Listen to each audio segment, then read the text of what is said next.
Salut à tous, on commence l'actu de la semaine avec Toto Wolff qui dit que ça va dégénérer. Mercedes F1 menace de porter plainte contre Red Bull à Bakou.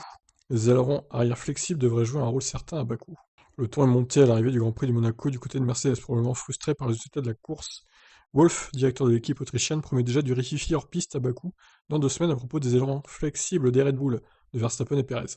Ces ailerons sont sans impact ou presque à Monaco, mais au Grand Prix d'Azerbaïdjan, cela pourrait valoir jusqu'à 6 dixièmes au tour. Pour Mercedes, pas question d'attendre les tests renforcés de la FIA.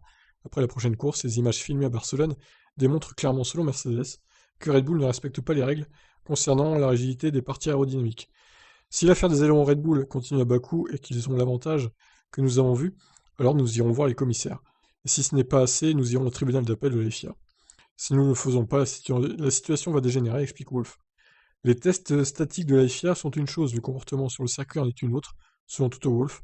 Mais que répond donc Wolff sur le fait que ces ailerons avant seraient flexibles, selon Red Bull? Nous les avons analysés et le comportement est le même chez nous que chez Red Bull. Ce sont des lamelles fines. La résistance n'est pas la même avec ces charges. Mais bon, nous pouvons bien protester l'un contre l'autre sur l'aileron avant. Ce qui est clair, c'est que leur aileron arrière se plie bien plus qu'il ne le devrait sous le poids de la charge aérodynamique.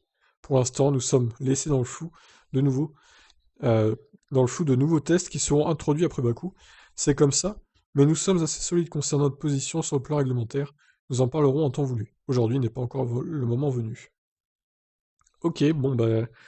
Alors c'est dommage que cette saison soit entachée par des possibles pénalités à l'encontre de Red Bull, visiblement. Même si Red Bull peut contre-attaquer avec l'aileron avant des Mercedes, mais il y aura un avantage quand même moins grand chez Mercedes que l'avantage de l'aileron arrière chez Red Bull, d'après ce que je comprends dans le problème.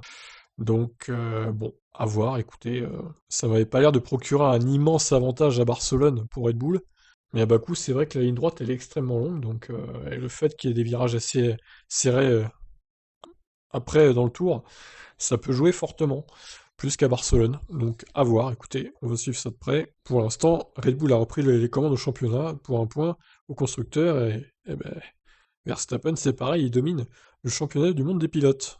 Je peux comprendre que Mercedes soit dans la sauce. Je vous laisse réagir. Ciao.